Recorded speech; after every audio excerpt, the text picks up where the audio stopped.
ਜਨਾਨੀ ਜਿੰਨੀ ਦੇਰ ਤੱਕ ਗ੍ਰੀਨ ਸਿਗਨਲ ਬੰਦੇ ਨੂੰ ਨਾ ਦਵੇ ਉਨੀ ਦੇਰ ਤੱਕ ਬੰਦਾ ਮਗਰ ਨਹੀਂ ਜਾਂਦਾ। ਤੁਹਾਡੇ ਸੀਨੇ ਕਿ ਲੋਹੇ ਦੇ ਨੇ। ਹਾਂ ਹੈ ਜੇ ਅਸੀਂ ਚੁੱਪ ਕਰਕੇ ਬੈਠੇ ਤਾਂ ਸਾਨੂੰ ਬੈਠੇ ਰਹਿਣ ਦਿਓ। ਬੰਦੇ ਦੀ ਮਿਸਾਲ ਤੇ ਆ ਜਾਓ। ਅਗਰ ਹੋਵੇ ਭਾਈ ਤੇ ਉਹਦੀ ਜਨਾਨੀ ਬਾਹਰ ਮੂੰਹ ਮਾਰੇ, ਇਹ ਤੇ ਮੈਨੂੰ ਖੁਸਰਾ ਲੱਗਦਾ। ਪਹਿਲੇ ਨੰਬਰ ਤੇ ਮੇਰਾ ਭਰਾ ਹਾਫਿਜ਼ ਕੁਰਾਨ ਸੀ, ਪੜਿਆ ਲਿਖਿਆ ਸੀ, ਅਕਲ ਸ਼ੌਰ ਰੱਖਦਾ ਸੀ, ਮਾਸ਼ਾਅੱਲਾ। ਅੱਲਾਹ ਪਾਕ ਉਹਨੂੰ ਜਨਤਾ 'ਚ ਘਰ ਦੇਵੇ। ਸ਼ਾਦੀशुदा ਸੀ ਔਰਤ, ਬੱਚੇ ਉਹਦੇ ਨੇ।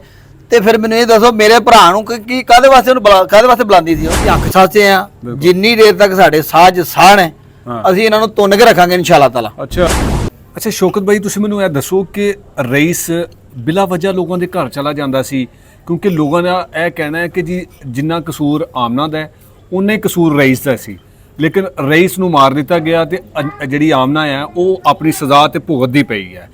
ਤੁਸੀਂ ਕੀ ਸਮਝਦੇ ਹੋ ਕਿ ਉਹ ਇੱਕ ਸ਼ਾਦੀशुदा ਔਰਤ ਸੀ, ਉਹਨੇ ਇੱਕ ਕੁਆਰੇ ਸ਼ਖਸ ਦੇ ਨਾਲ, ਇੱਕ ਗੈਰ ਮਰਦ ਦੇ ਨਾਲ ਕਿਉਂ ਤਾਲੁਕ ਬਣਾਇਆ ਸੀ? ਮਲਕ ਸਾਹਿਬ ਗੱਲ ਐਵੇਂ ਆ ਕਿ ਪਹਿਲੇ ਨੰਬਰ ਤੇ ਮੇਰਾ ਭਰਾ ਹਾਫਿਜ਼ ਕੁਰਾਨ ਸੀ, ਪੜਿਆ ਲਿਖਿਆ ਸੀ, ਅਕਲ ਸ਼ੌਰ ਰੱਖਦਾ ਸੀ, ਮਾਸ਼ਾਅੱਲਾ। ਅੱਲਾਹ ਪਾਕ ਉਹਨੂੰ ਜਨਤਾ 'ਚ ਘਰ ਦੇਵੇ। ਉਹ ਕੋਈ ਪਾਗਲ ਤੇ ਨਹੀਂ ਸੀ ਕਿ ਲੋਕਾਂ ਦੇ ਬੂਹਾਂ ਨੂੰ ਟਕਰਾ ਮਾਰਦਾ ਫਿਰਦਾ ਸੀ, ਜਿਹੜਾ ਖੁੱਲ ਗਿਆ ਉਧਰ ਹੀ ਵੜ ਗਿਆ। ਹਾਂ, ਇਹ ਆਪ ਬੁਲਾਉਂਦੀ ਸੀ। ਅੱਛਾ, ਹਾਂਜੀ, ਆਪ ਬੁਲਾਉਂਦੀ ਸੀ। ਆਮਨਾ ਆਪ ਬੁਲਾਉਂਦੀ ਸੀ? ਆਪ ਬੁਲਾਉਂਦੀ ਸੀ। ਉਹ ਭਾਗਾਂ ਨਾਲ ਜਾਂਦਾ ਸੀ। ਹਾਂ, ਠੀਕ ਹੈ। ਉਹਦੇ ਨਾਲ ਇਹ ਖੇਡਦੀ ਰਹੀ, ਉਹਨੂੰ ਖਿਡਾਉਂਦੀ ਰਹੀ। ਅੱਛਾ, ਆਮਨਾ ਆਪਣੇ ਘਰ ਬੁਲਾ ਕੇ ਤੇ ਬਾਕੀ ਦੇ ਘਰ ਦੇ ਕਿੱਥੇ ਹੁੰਦੇ ਸੀ? ਉਹ ਕਿਤੇ ਮਰੇ ਹੋਣਗੇ ਕਿਸੇ ਆਪਣੇ ਕਮਰਿਆਂ 'ਚ ਕਿਤੇ। ਜੀ ਉਹ ਸ਼ਾਦੀशुदा ਔਰਤ ਸੀ ਨਾ। ਹਾਂਜੀ, ਤੇ ਜ਼ਾਹਿਰ ਬਾਤ ਆ ਉਹ ਸ਼ਾਦੀशुदा ਸੀ ਤੇ ਉਹਦਾ ਮਰਦ ਵੀ ਤੇ ਹੈ ਸੀ ਨਾ, ਉਹ ਕਿੱਥੇ ਹੁੰਦਾ ਸੀ? ਮਰਦ ਖੁਸਰਾ ਹੀ ਲੱਗਦਾ ਮੈਨੂੰ। ਦੇਖੋ ਮਲਕ ਸਾਹਿਬ ਗੱਲ ਐਵੇਂ ਆ, ਜਨਾਨੀ ਜਿੰਨੀ ਦੇਰ ਤੱਕ ਗ੍ਰੀਨ ਸਿਗਨਲ ਬੰਦੇ ਨੂੰ ਨਾ ਦਵੇ ਉਨੀ ਦੇਰ ਤੱਕ ਬੰਦਾ ਮਗਰ ਨਹੀਂ ਜਾਂਦਾ। ਬਿਲਕੁਲ ਐਸਾ ਹੀ ਹੈ। ਉਂਝ ਜਾਵੇਗਾ ਤੇ ਲੱਥੇ ਖਾਏਗਾ, ਜ਼ਾਹਿਰੀ ਬਾਤ ਹੈ। ਹਾਂਜੀ। ਨੰਬਰ 2 ਹੈ ਕਿ ਇਹ ਮੇਰੇ ਭਰਾ ਨੂੰ ਆਪ ਬੁਲਾਉਂਦੀ ਰਹੀ, ਉਹਦੇ ਨਾਲ ਰੰਗ ਰਲੀਆਂ ਮਨਾਉਂਦੀ ਰਹੀ, ਖੇਡਦੀ ਰਹੀ। ਉਸ ਤੋਂ ਬਾਅਦ ਉਹਨੂੰ ਜਦੋਂ ਵੇਖਿਆ ਕਿ ਲੈ ਵੀ ਭਾਰ ਮੇਰੇ ਸਿਰ ਤੇ ਡਿੱਗਣ ਵਾਲਾ, ਤੇ ਚੁੱਕ ਕੇ ਉਹਦੇ ਸਿਰ ਤੇ ਸੁੱਟ ਦਿੱਤਾ। ਅੱਛਾ, ਕਿ ਬਈ ਜੋ ਕਰਦਾ ਰਈਸ ਕਰਦਾ ਜਨਾਬ, ਕਿ ਮੈਨੂੰ ਆ ਕੇ ਟਰੈਪ ਕਰਦਾ ਸੀ, ਚਾਕੂ ਰੱਖਿਆ ਜੀ, ਛੁਰੀ ਰੱਖੀ। ਉਹ ਏਡਾ ਵੇਲਾ ਸੀਗਾ ਬਿਲਕੁਲ ਕਿ ਤੇਰੇ ਘਰ ਲੱਭਾ ਨੂੰ। ਉਹ ਅਗਰ ਬਿਲਫਰਜ਼ ਉਹ ਬਾਰ-ਬਾਰ ਜਾਂਦਾ ਸੀ ਜਾਂ ਉਹਨੂੰ ਬਾਰ-ਬਾਰ ਬੁਲਾਉਂਦੀ ਸੀ। ਆਮਨਾ ਸ਼ਾਦੀशुदा ਖਾਤੂਨ ਸੀ, 3 ਬੱਚਿਆਂ ਦੀ ਮਾਂ ਸੀ, ਤੇ ਉਹਦਾ ਬੰਦਾ ਕਿੱਥੇ ਹੁੰਦਾ ਸੀ, ਮਰਦ ਜਿਹੜਾ ਉਹਦਾ? ਮਲਕ ਸਾਹਿਬ ਇਹਦੇ ਵਿੱਚ ਮੇਰੀ ਅਕਲ ਵਾਲਾ ਕੀ ਕਹਿੰਦੀ ਜੇ? ਮੇਰੀ ਅਕਲ ਇਹ ਆਂਦੀ ਹੈ ਕਿ ਕਿੱਲਾ ਕਾਇਮ ਹੋਵੇ ਨਾ, ਮੱਝ ਨਹੀਂ ਜਾਂਦੀ ਕਿਤੇ। ਅੱਛਾ, ਜਿੰਨਾ ਮਰਜ਼ੀ ਜ਼ੋਰ ਮਾਰ ਲਵੇ। ਬੰਦੇ ਦੀ ਮਿਸਾਲ ਤੇ ਆ ਜਾਓ। ਅਗਰ ਹੋਵੇ ਭਾਈ ਤੇ ਉਹਦੀ ਜਨਾਨੀ ਬਾਹਰ ਮੂੰਹ ਮਾਰੇ, ਇਹ ਤੇ ਮੈਨੂੰ ਖੁਸਰਾ ਲੱਗਦਾ। ਨਹੀਂ, ਤੁਸੀਂ ਫਰਹਾਨ ਨੂੰ ਕਹਿ ਰਹੇ ਹੋ? ਤੇ ਫਰਹਾਨ ਨੂੰ ਕਹਿ ਰਹੇ ਨਹੀਂ, ਦੇਖੋ ਉਹ ਅੱਛਾ ਖਾਸਾ ਸਿਹਤਮੰਦ ਨੌਜਵਾਨ ਸੀ, ਤੁਸੀਂ ਉਹਨੂੰ ਇਸ ਤਰ੍ਹਾਂ ਦੇ ਅਲਫਾਜ਼ ਕਹਿ ਰਹੇ ਹੋ, ਖੁਸਰਾ ਹੈ, ਕਿੱਲਾ ਨਹੀਂ ਹੈ, ਕਿਸ ਤਰ੍ਹਾਂ ਦੀਆਂ ਗੱਲਾਂ ਤੁਸੀਂ? ਰੋਡ ਦੇ ਉੱਤੇ ਤੁਸੀਂ ਅਕਸਰ ਤੁਹਾਡਾ ਗੰਮ ਜੋ ਟੁਰਨ ਫਿਰਨ ਵਾਲਾ, ਤੁਸੀਂ ਵੇਖੋਗੇ ਖੁਸਰੇ ਖਲੋਤੇ ਹੁੰਦੇ ਨੇ। ਨਹੀਂ, ਉਹ ਲੱਗਦੀਆਂ ਜਨਾਨੀਆਂ ਨੇ, ਹੁੰਦੇ ਖੁਸਰੇ ਨੇ। ਉਹਦੀ ਵਜ੍ਹਾ ਕੀ ਹੈ ਪੁੱਛੋ ਤਰਾ ਮੇਰੇ ਕੋਲੋਂ। ਕੀ ਵਜ੍ਹਾ ਜੀ? ਉਹਦੀ ਵਜ੍ਹਾ ਇਹ ਹੁੰਦੀ ਹੈ ਕਿ ਉਹ ਨਾ ਮਰਦ ਹੁੰਦੇ ਨੇ। ਉਹ ਨਾ ਮਰਦ ਹੁੰਦੇ ਨੇ। ਤੇ ਫਰਹਾਨ ਇਹ ਵੀ ਨਾ ਮਰਦ, ਇਹ ਵੀ ਖੁਸਰਿਆਂ ਵਰਗਾ ਹੀ ਹੈ। ਅੱਛਾ, ਹਾਂ, ਉਹ ਬਲਕਿ ਉਹਨਾਂ ਤੋਂ ਬੱਤਰ ਹੈ। ਨਹੀਂ ਤੇ ਫਿਰ ਉਹ ਬੱਚੇ ਕਿੱਥੋਂ ਆ ਗਏ? ਮੈਂ ਤੁਹਾਨੂੰ ਦੱਸਣਾ, ਉਹ ਕਿਤੇ ਆਣੀਆਂ ਗਵਾਂਡੀਆਂ ਤੇ ਹੋਣਗੇ। ਤੁਸੀਂ ਕਿਸ ਤਰ੍ਹਾਂ ਇਸ ਤਰ੍ਹਾਂ ਦੀਆਂ ਗੱਲਾਂ ਕਰਦੇ ਪਏ ਹੋ? ਬੱਚੇ ਉਹਦੇ ਨੇ, ਉਹਦੇ ਨਾਲ ਉਹਨੇ ਨਿਕਾਹ ਪੜਿਆ, ਸ਼ਾਦੀशुदा ਸੀ ਔਰਤ। ਅਗਰ ਸ਼ਾਦੀशुदा ਸੀ ਔਰਤ, ਬੱਚੇ ਉਹਦੇ ਨੇ, ਤੇ ਫਿਰ ਮੈਨੂੰ ਇਹ ਦੱਸੋ ਮੇਰੇ ਭਰਾ ਨੂੰ ਕਾਹਦੇ ਵਾਸਤੇ ਬੁਲਾਉਂਦੀ ਸੀ? ਉਹ ਤਾਂ ਕੋਈ ਅੰਬ ਚੂਸ ਸੀ, ਚੋਸ ਹੈ। ਨਹੀਂ, ਉਹ ਤਾਂ ਕਹਿੰਦੀ ਸੀ ਕਿ ਮੇਰੇ ਘਰ ਜ਼ਬਰਦਸਤੀ ਆ ਗਿਆ ਸੀ, ਛੁਰੀ ਚਾਕੂ ਫਲਾਂ ਇਹ ਜ਼ਬਰਦਸਤੀ। ਮਲਕ ਸਾਹਿਬ ਮੇਰੀ ਗੱਲ ਸੁਣੋ, ਤੁਸੀਂ ਬੱਚਿਆਂ ਲਈ ਗੱਲਾਂ ਕਰਨ ਦੇ ਜੇ। ਮੈਨੂੰ ਇਹ ਦੱਸੋ ਕਿ ਇਹਦੇ ਘਰ ਕੋਈ ਬਗਾਨਾ ਬੰਦਾ ਵੜ ਸਕਦਾ? ਨਹੀਂ ਵੜ ਸਕਦਾ। ਉਹ ਹੀ ਵੜੇਗਾ ਜਿਹੜਾ ਚੋਰ ਹੋਏਗਾ। ਹਾਂ, ਉਹਦੇ ਕੋਲ ਹਥਿਆਰ ਹੋਣਗੇ। ਹਾਂ, ਠੀਕ ਹੈ। ਉਹ ਕਿਤੇ ਲੱਤ 'ਚ ਮਾਰੇਗਾ ਜਾਂ ਉਹਦੇ ਢਿੱਡ 'ਚ ਮਾਰੇਗਾ, ਚੋਰੀ ਕਰੇਗਾ, ਨਿਕਲੇਗਾ। ਹਾਂ, ਹੈ।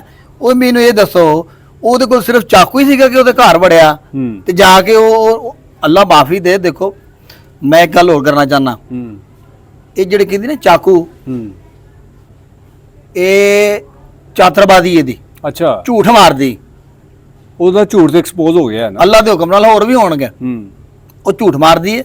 ਨੰਬਰ 2 ਇਹਨੇ ਆਪ ਬੁਲਾਇਆ। ਅੱਛਾ, ਉਹਨੇ ਜਨਾਬ ਜਦੋਂ ਬੁਲਾਇਆ ਉਸ ਦਿਨ, ਜਿਸ ਦਿਨ ਇਹ ਭਾਗਾਂ ਵਾਲਾ ਮੇਰਾ ਗਿਆ ਆਖਰੀ ਵਾਰੀ ਭਰਾ ਮੇਰਾ ਉਹਦੇ ਘਰ, ਉਹਨੇ ਬੁਲਾਇਆ। ਉਹਨੇ ਇਸ ਵਾਸਤੇ ਬੁਲਾਇਆ ਕਿ ਮੇਰੀ ਜਾਨ ਛੁੱਟੇ, ਮੈਂ ਫਸ ਗਈ ਆ। ਅੱਛਾ। ਉਸ ਉਹ ਜਿਹੜਾ ਮੁੱਛੜ ਹੈ ਨਾ, 9-4 ਦੀਆਂ ਮੁੱਛਾਂ ਰੱਖੀਆਂ ਨੇ, ਹਾਂ। ਇਹਦਾ ਕਿਸੇ ਬੰਦੇ ਨਾਲ ਵਾਹ ਨਹੀਂ ਪਿਆ। ਅੱਛਾ। ਹਾਂ, ਕਿਤੇ ਵਾਹ ਪਿਆ ਉਹਦੀ ਯਕੀਨ ਕਰੋ ਦਾਣਾ ਬਾਹਰ ਕੱਢਦੇ ਮਾਰ ਘਸੋਨੇ ਹੋ ਜਾਂਦੀਆਂ। ਹਾਂ। ਇਹਨੇ 9-4 ਦੀਆਂ ਮੁੱਛਾਂ ਰੱਖੀਆਂ ਨੇ। ਹੂੰ। ਮੁੱਛਾਂ ਨਾਲ ਬੰਦਾ ਨਹੀਂ ਹੁੰਦਾ, ਇਹ ਵੀ ਮੈਂ ਤੁਹਾਨੂੰ ਦੱਸ ਦਵਾਂ। ਹੂੰ। ਉਹਦੀਆਂ ਗ੍ਰੈਫਟੀਆਂ ਤੋਂ ਪਤਾ ਲੱਗਦਾ ਕਿ ਬਈ ਇਹਦੇ ਘਰ ਦੇ ਵਿੱਚ ਕਿੰਨਾ ਕੁ ਕੰਟਰੋਲ ਹੈ। ਬਿਲਕੁਲ ਸਮਝ ਆ ਗਈ। ਇਹ ਕੰਮ ਹੋਇਆ ਨਾ, ਉਹਨੇ ਕਿਹਾ ਜੀ ਮੈਂ ਕੀਤਾ ਇਹ ਆਪਣਾ ਜੀ ਗੈਰਤ ਦੀ ਵਜ੍ਹਾ ਤੋਂ। ਇੰਜੀ ਗੱਲ ਕੀਤੀ ਉਹਨੇ। ਬਿਲਕੁਲ ਇੰਜੀ ਕਿਹਾ।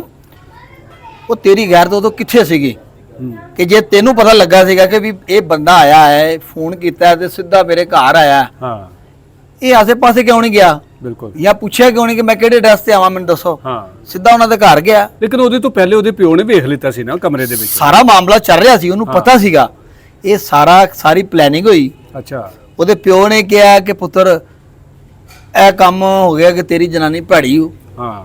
ਠੀਕ ਹੈ, ਇੱਕ ਮੁੰਡਾ ਆਂਦਾ ਹੀ ਇੱਥੇ, ਉਹਦੇ ਨਾਲ ਭੈੜੀ ਹੋ। ਇਸ ਤੋਂ ਪਹਿਲੋਂ ਮੂੰਹ ਕਾਲਾ ਕੀਤਾ, ਮੈਂ ਵੇਖ ਲਿਆ ਜੇ। ਇਹ ਮੂੰਹ ਕਾਲਾ ਹੋ ਗਿਆ ਇਹਦਾ, ਹਾਂ। ਇਹ ਸਾਡਾ ਵੀ ਕਰਾਉਗੀ। ਹੂੰ। ਜਾਂ ਤੇ ਮੇਰਾ ਪੁੱਤਰ ਜੇ ਨਹੀਂ ਛੱਡਣੀ ਤੇ ਇਹਦਾ ਪਤਾ ਸਾਫ਼ ਕਰ। ਠੀਕ ਹੈ। ਤੇ ਉਹ ਤੇ ਅਜੇ ਵੀ ਜ਼ਿੰਦਾ ਹੈ। ਕੌਣ? ਆਮਨਾ ਹੀ। ਅੱਲਾ ਦੇ ਹੁਕਮ ਨਾਲ ਮੈਂ ਕਹਿੰਦਾ ਕਿ ਉਹਦੀ ਮਾਂ ਤੇ ਗਈ ਨਾ ਮਾਰ, ਹਾਂ। ਤੇ ਇਹ ਵੀ ਮਰੀ ਲੈ ਇਨਸ਼ਾਅੱਲਾ ਤਾਲਾ। ਅੱਛਾ, ਤੁਸੀਂ ਉਹਦੀ ਮਾਂ ਦਾ ਜ਼ਿਕਰ ਕੀਤਾ ਹੈ। ਉਹਦੀ ਮਾਂ ਦੇ ਮਰਨ ਦੀ ਖਬਰ ਤੇ ਜ਼ਾਰੀ ਬਾਤ ਉਹਨੂੰ ਦੱਸਿਆ ਹੋਏਗਾ ਨਾ ਕਿ ਤੇਰੀ ਮਾਂ ਫੌਤ ਹੋ ਗਈ ਹੈ। ਹਾਂਜੀ। ਤੇ ਉਹ ਆਪਣੀ ਮਾਂ ਦਾ ਆਖਰੀ ਦੀਦਾਰ ਕਰਨ ਆਈ ਸੀ। ਕਿਉਂ? ਕਿਤੇ ਕੋਈ ਸੈਲ ਵਿੱਚ ਬੈਠੀ ਸੀ, ਉਹ ਜੇਲ੍ਹ 'ਚ ਸੀ। ਅੱਛਾ। ਹਾਂਜੀ, ਉਹ ਜੇਲ੍ਹ 'ਚ ਖੁਦ ਸੀ। ਨਹੀਂ ਆਈ ਜਾਂ ਫਿਰ ਉਹਨੂੰ ਜਾ ਕੇ ਦੱਸਿਆ ਨਹੀਂ ਗਿਆ ਜਾਂ ਲੈਣ ਨਹੀਂ ਗਏ ਵੀ? ਨਹੀਂ ਜੀ ਨਹੀਂ, ਉੱਥੇ ਮੇਰੀ ਗੱਲ ਸੁਣੋ ਮਲਕ ਸਾਹਿਬ, ਤੁਸੀਂ ਕੈਸੀ ਗੱਲ ਕਰਦੇ ਜੇ? ਉਹ ਜੇਲ੍ਹ ਹੈ। ਹਾਂ। ਹਾਂਜੀ, ਉਹ ਉੱਥੇ ਕੋਈ ਮੈਂ ਖਾਨਾ ਨਹੀਂ ਹੈ ਕਿ ਜਿੱਥੇ ਮਰਜ਼ੀ ਬੰਦਾ ਕੱਢ ਕੇ ਜਿੱਧਰ ਮਰਜ਼ੀ ਪਾ ਦੇਵੇ। ਉਹ ਜੇਲ੍ਹ ਹੈ ਤੇ 302 ਦਾ ਕੇਸ ਹੈ। ਮੇਰੇ ਭਰਾ ਨੂੰ ਉਹਨਾਂ ਨੇ ਜ਼ਿੰਦਾ ਜਲਾਇਆ ਪੈਟਰੋਲ ਪਾ ਕੇ। ਰੱਬ ਇਹਨਾਂ ਦਾ ਬੇੜਾ ਕਰੇ ਕਰੇਗਾ ਇਨਸ਼ਾਅੱਲਾ ਤਾਲਾ। ਇਨਸ਼ਾਅੱਲਾ। ਤੇ ਰਹੀ ਗੱਲ ਬਾਕੀ ਕਿ ਉਹਦੇ ਮੂੰਹ ਹੀ ਵਹਾਇਆ ਗਿਆ, ਉਹ ਕੋਈ ਆਪਣਾ ਕੋਈ ਬਾਦਸ਼ਾਹ ਦੀ ਧੀ ਨਹੀਂ ਸੀ। ਯਾਨੀ ਕਿ ਦੇਖ ਲਓ, ਜੋ ਫਿਰ ਬੰਦੇ ਨੂੰ ਕਹਿੰਦੇ ਨੇ ਕਿ ਮਕਾਫਾਤੇ ਅਮਲ ਹੁੰਦਾ ਹੈਗਾ। ਅਗਰ ਰਈਸ ਦੇ ਘਰ ਦੇ ਨੇ, ਉਹਦੀ ਮਾਂ ਨੇ, ਉਹਦੇ ਪਿਓ ਨੇ ਆਪਣੇ ਪੁੱਤਰ ਦਾ ਆਖਰੀ ਦੀਦਾਰ ਨਹੀਂ ਸੀ ਕੀਤਾ, ਤੇ ਅੱਲਾ ਨੇ ਇਹਦੇ ਕੋਲੋਂ ਇਹਦੀ ਮਾਂ ਦਾ ਆਖਰੀ ਦੀਦਾਰ ਛੀਨ ਲਿਆ। ਅੱਲਾ ਦੇ ਹੁਕਮ ਨਾਲ ਹੋਰ ਵੀ ਬੜਾ ਕੁਝ ਹੋਏਗਾ। ਅੱਲਾ ਦੇ ਹੁਕਮ ਨਾਲ, ਅੱਲਾ ਦੇ ਹੁਕਮ ਦੇ ਨਾਲ ਇਨਸ਼ਾਅੱਲਾ ਤਾਲਾ, ਸੋਹਣੇ ਨਬੀ ਦੇ ਤੇ ਸਦਕੇ। ਤੁਸੀਂ ਕਾਇਮ ਹੋਣਾ ਕਿ ਅਸੀਂ ਆਪਣੇ ਭਰਾ ਨੂੰ ਇਨਸਾਫ ਦਿਲਾਣਾ ਜੀ। ਇਨਸ਼ਾਅੱਲਾ ਤਾਲਾ ਮੈਂ ਕਹਿੰਦਾ ਜੀ, ਤੁਸੀਂ ਇਹ ਗੱਲ ਕਰਦੇ ਹੋ। ਤੁਸੀਂ ਦੇਖੋ ਮਲਕ ਸਾਹਿਬ ਮੇਰੇ ਕੋਲ ਆਏ, ਤੁਸੀਂ ਤਕਰੀਬਨ 9-10 ਮਹੀਨਿਆਂ ਬਾਅਦ, ਰੱਬ ਤੁਹਾਡੀ ਖੈਰ ਕਰੇ, ਤੁਸੀਂ ਜਿਉਂਦੇ ਸੀ ਤੇ ਆ ਗਏ। ਹਾਂ, ਅਸੀਂ ਵੀ ਜਿਉਂਦੇ ਹਾਂ ਅਲਹਮਦੁਲਿਲਾ। ਹਾਂਜੀ, ਅੱਲਾਹ ਪਾਕ ਤੁਹਾਨੂੰ ਵੀ ਸਿਹਤ ਦੇਵੇ, ਤੁਹਾਨੂੰ ਵੀ ਦੇਵੇ।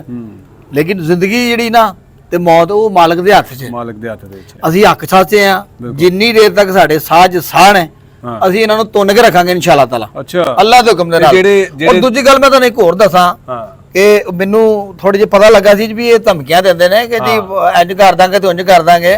ਕੋਈ ਚੈਨਾ ਖਿੱਚਣ ਦੀ ਵੀ ਚੈਨਾ ਚੂਣਾ ਦੀ ਗੱਲ, ਜੋ ਮਾਮਲਾ ਤੇ ਬੰਦਾ ਪੁੱਛੇ ਕਿ ਉਹ ਤੁਹਾਡੇ ਸੀਨੇ ਕਿ ਲੋਹੇ ਦੇ ਨੇ। ਹਾਂ। ਹੈ ਜੇ ਅਸੀਂ ਚੁੱਪ ਕਰਕੇ ਬੈਠੇ ਤਾਂ ਸਾਨੂੰ ਬੈਠੇ ਰਹਿਣ ਦਿਓ, ਨਹੀਂ ਤੇ ਇੱਟ ਨਾਲ ਇੱਟ ਵਜਾ ਦਾਂਗੇ ਤੇ ਇਹੋ ਜਿਹੀ ਵਜਾਵਾਂਗੇ ਕਿ ਤੁਹਾਡੇ ਮਣਕਣੇ ਵੀ ਤੋੜਾਂਗੇ। ਯਾਦ ਰੱਖਣਾ ਤੁਸੀਂ। ਤੇ ਇਹਨਾਂ ਨੂੰ ਦੱਸੋ ਨਾ ਕਿ ਚੈਨ ਨਹੀਂ, ਅਸੀਂ ਘੁਰੀਆਂ ਵੀ ਤੇ ਗਰਾਰੀਆਂ ਵੀ ਫਿੱਟ ਕਰ ਦਿੰਨੇ ਆ। ਤੁਸੀਂ ਉਹ ਜਿਹੜੀ ਚੈਨ ਚੂ ਦੀ ਤੁਸੀਂ ਗੱਲ ਕਰਦੇ ਜੇ ਨਾ, ਹਾਂ, ਇਹ ਹੱਥ ਨੇ ਥੋੜੇ ਨੇ, ਹਾਂ, ਇਹ ਮਿਹਨਤ ਵਾਲੇ ਹੱਥ ਨੇ। ਬਿਲਕੁਲ। ਇਹਨੇ ਇਸ ਹੱਥਾਂ 'ਚ ਕੋਈ 버ਗਰ ਨਹੀਂ ਖਾਦੇ ਜਾਂਦੇ। ਇਹ ਮਜ਼ਦੂਰ ਦਾ ਹੱਥ ਹਾਂ, ਮਜ਼ਦੂਰ ਦਾ ਹੱਥ ਹੈ, ਸਮਝ ਲਓ। ਤੇ ਐਸਾ ਹੱਥ ਹੈ ਅੱਲਾ ਦੇ ਹੁਕਮ ਦੇ ਨਾਲ ਕਿ ਅਸੀਂ ਇਸ ਹੱਥ ਦੇ ਨਾਲ ਮਣਕਣਾ ਵੀ ਤੋੜ ਸਕਣਾ, ਜਿੰਨੀ ਸਾਡੇ ਅੰਦਰ ਅੱਗ ਲੱਗੀ ਜੇ। ਔਰ ਦੂਜੇ ਨੰਬਰ ਤੇ ਮੈਂ ਤੁਹਾਨੂੰ ਇੱਕ ਹੋਰ ਦੱਸਾਂ ਗੱਲ, ਅਸੀਂ ਜੇ ਚੁੱਪ ਕਰਕੇ ਬੈਠੇ ਆ ਨਾ ਤੇ ਸਾਨੂੰ ਬੈਠੇ ਰਹਿਣ ਦਿਓ, ਤੁਹਾਡੀ ਮਿਹਰਬਾਨੀ, ਸਾਨੂੰ ਨਾ ਛੇੜੋ।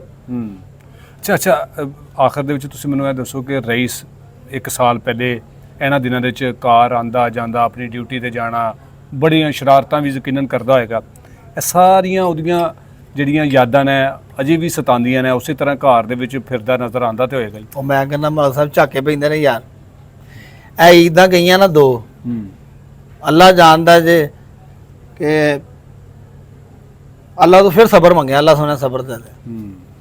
ਕਿਉਂਕਿ ਜਿਹੜੀਆਂ ਪਿਛਲੀਆਂ ਈਦਾਂ ਸਾਨੂੰ ਸਾਡੇ ਨਾਲ ਸੀ, ਬਿਲਕੁਲ ਹੱਸਦੇ ਖੇਡਦੇ ਰਹੇ ਆ, ਕੁਰਬਾਨੀ ਦਾ ਜਾਨਵਰ ਲੈ ਕੇ ਆਇਆ ਆਪਣੀ ਮਰਜ਼ੀ ਦਾ, ਠੀਕ ਹੈ। ਉਸ ਤੋਂ ਬਾਅਦ ਮਤਲਬ ਕਿ ਬੜਾ ਅੱਛਾ ਮਾਹੌਲ, ਈਦ ਗੁਜ਼ਰੀ ਸਾਡੀ, ਬੜਾ ਅੱਛਾ ਵਕਤ ਗੁਜ਼ਰਿਆ ਤੇ ਇਹ ਮਾਲਕ ਦੀ ਰਜ਼ਾ ਹੈ। ਬਿਲਕੁਲ। ਲੇਕਿਨ ਇਹਨਾਂ ਨੇ ਸਾਡੇ ਨਾਲ ਚੰਗਾ ਨਹੀਂ ਕੀਤਾ।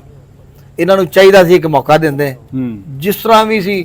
ਅਗਰ ਇੱਕ ਗੱਲ ਹੋਰ ਮੈਂ ਤੁਹਾਨੂੰ ਦੱਸਾਂ, ਮੰਨ ਲਿਆ ਕਿ ਸਾਡਾ ਬੱਚਾ ਖਰਾਬ ਸੀ, ਵਕਤੀ ਤੌਰ ਤੇ ਮੰਨ ਲੈਂਦੇ ਕਿ ਸਾਡਾ ਬੱਚਾ ਹੀ ਖਰਾਬ ਸੀ। ਠੀਕ ਹੈ। ਗੈਰਤ ਉਹਨੂੰ ਆਂਦੇ ਨੇ ਕਿ ਜੇ ਆਪਣੀ ਨਾਲ ਜਨਾਨੀ ਵੀ ਸਾੜਦਾ ਤੇ ਸਾਨੂੰ ਸਮਝ ਲੱਗਦੀ ਕਿ ਯਾਰ ਹੋ ਸਕਦਾ ਸਾਡੇ ਬੱਚੇ ਦੀ ਗਲਤੀ ਹੁੰਦੀ, ਇਹ ਗੈਰਤ ਹੁੰਦੀ ਹੈ। ਇਹਨੂੰ ਕਹਿੰਦੇ ਨੇ ਗੈਰਤ। ਅਸੀਂ ਵੀ ਗੈਰਤ ਵਾਲੇ ਅਲਹਮਦੁਲਿਲਾ। ਸਾਨੂੰ ਇੱਕ ਮੌਕਾ ਤੇ ਦਿੰਦਾ, ਬਿਲਕੁਲ। ਜੇ ਨਹੀਂ ਦੇਣਾ ਸੀ ਪੁੱਛਦਾ, ਅਗਰ ਨਹੀਂ ਇਸ ਮੌਕਾ ਦੇਣਾ ਤੇ ਨਾਲ ਉਹ ਆਪਣੀ ਜਨਾਨੀ ਨੂੰ ਵੀ ਸਾੜਦਾ, ਜਿਹੜੀ ਮੇਰੇ ਭਰਾ ਨਾਲ ਰੰਗ ਰਲੀਆਂ ਬਣਾਉਂਦੀ, ਦੋਵਾਂ ਨੂੰ ਬੰਨ ਕੇ ਇੱਕੋ ਹੀ ਚਾਦਰ ਦੇ ਵਿੱਚ ਲਪੇਟ ਕੇ ਉਹਨਾਂ ਨੂੰ ਅੱਗ ਲਾਉਂਦਾ, ਫਿਰ ਪਤਾ ਚੱਲਦਾ ਕਿ ਸਮਝ ਲੱਗਣੀ ਸੀ ਕਿ ਬਾਕੀ ਆ ਹੀ ਗੈਰਤ। ਤੇ ਇਹਨੂੰ ਕਹਿੰਦੇ ਨੇ ਮਰਦ। ਬਿਲਕੁਲ ਮਰਦ। ਉਹ ਤੇ ਨਾ ਮਰਦ ਹੈ। ਤੁਸੀਂ ਫਿਰ ਗੱਲ ਉੱਥੇ ਘੁੰਮ ਘੁਮਾ ਕੇ ਲੈਣ ਦੀ ਮੇਰੇ ਕੋਲ। ਬਾਕੀ ਹੈ ਕਿ ਅਸੀਂ ਇਹ ਜ਼ਰੂਰ ਕਹਾਂਗਾ ਮੈਂ ਇਨਸ਼ਾਅੱਲਾ ਤਾਲਾ ਕਿ ਇਨਸਾਫ ਡਰਨਾ ਸਾਨੂੰ ਅੱਲਾ ਦੇ ਘਰ 'ਚ ਬੜੀ ਉਮੀਦ ਹੈ। ਇਨਸਾਫ ਮਿਲੇਗਾ ਇਨਸ਼ਾਅੱਲਾ ਤਾਲਾ ਅੱਲਾ ਦੇ ਹੁਕਮ ਦੇ ਨਾਲ। ਉਹਦੇ ਜਲਦੀ ਫਾਂਸੀ ਦੇ ਤਖਤੇ ਤੇ ਪਹੁੰਚਣਗੇ ਅਲਹਮਦੁਲਿਲਾ। ਔਰ ਮੈਂ ਤੁਹਾਨੂੰ ਇੱਕ ਹੋਰ ਦੱਸਾਂ, ਜਿਹੜੇ ਜੱਜ ਸਾਹਿਬ ਨੇ ਜਿਨ੍ਹਾਂ ਕੋਲ ਸਾਡਾ ਕੇਸ ਹੈ, ਉਹਨਾਂ ਨੂੰ ਵੀ ਇਸ ਗੱਲ ਦਾ ਪਤਾ ਠੀਕ ਹੈ ਕਿ ਯਾਰ ਇਹ ਹੋਈ ਏ ਬੜੀ ਵੱਡੀ ਜ਼ਿਆਦਤੀ ਤੇ ਜ਼ੁਲਮ ਹੋਇਆ। ਅਗਰ ਮੈਂ ਰਈਸ ਤੇ ਕਾਤਲਾਂ ਨੂੰ ਕੋਈ ਲਚਕ ਦਵਾਂ ਨਾ ਤੇ ਹੋ ਸਕਦਾ ਰੱਬ ਮੈਨੂੰ ਮਾਫ ਨਾ ਕਰੇ। ਰਈਸ ਨੇ ਤਾਂ ਫਿਰ ਨਹੀਂ ਕਰਨਾ, ਇਹ ਤਾਂ ਪੱਕੀ ਗੱਲ ਹੈ। ਰੱਬ ਵੀ ਨਹੀਂ ਕਰੇਗਾ। ਹਰ ਜਗ੍ਹਾ ਤੇ ਪੈਸਾ ਨਹੀਂ ਕੰਮ ਆਉਂਦਾ। ਅਗਰ ਅੱਜ ਉਹ ਸੀਟ ਤੇ ਬੈਠੇ ਜੱਜ ਸਾਹਿਬ ਤੇ ਅੱਲਾ ਦੀ ਰਹਿਮਤ ਨਾਲ ਤੇ ਅੱਲਾ ਦੀ ਫਜ਼ਲੋ ਕਰਮ ਦੇ ਨਾਲ ਬੈਠੇ ਨੇ, ਬਿਲਕੁਲ ਸਾਨੂੰ ਉਮੀਦ ਹੈ ਇਨਸ਼ਾਅੱਲਾ ਤਾਲਾ ਅੱਲਾ ਦੇ ਘਰ ਦੇ ਵਿੱਚ ਤੇ ਅੱਲਾ ਦੇ ਨਬੀ ਦੇ ਘਰਾਣੇ 'ਚ ਇਨਸ਼ਾਅੱਲਾ ਤਾਲਾ ਕਿ ਬਈ ਜੱਜ ਸਾਨੂੰ ਇਨਸਾਫ ਲੈ ਕੇ ਦੇਗਾ। ਮੇਰੇ ਜਿਹੜੇ ਭਰਾ ਦੇ ਕਾਤਲ ਨੇ अल्लाह के हुक्म से फटे पे चढ़ाएगा इंशाल्लाह जी इंशाल्लाह ताला। अल्लाह लें जी नाज़रीन, ये थी आज की वीडियो। इस केस के बारे में हम आपको मज़ीद भी अपडेट देते रहेंगे। मिलते हैं अगली वीडियो में, तब तक के लिए अल्लाह ने के बाद।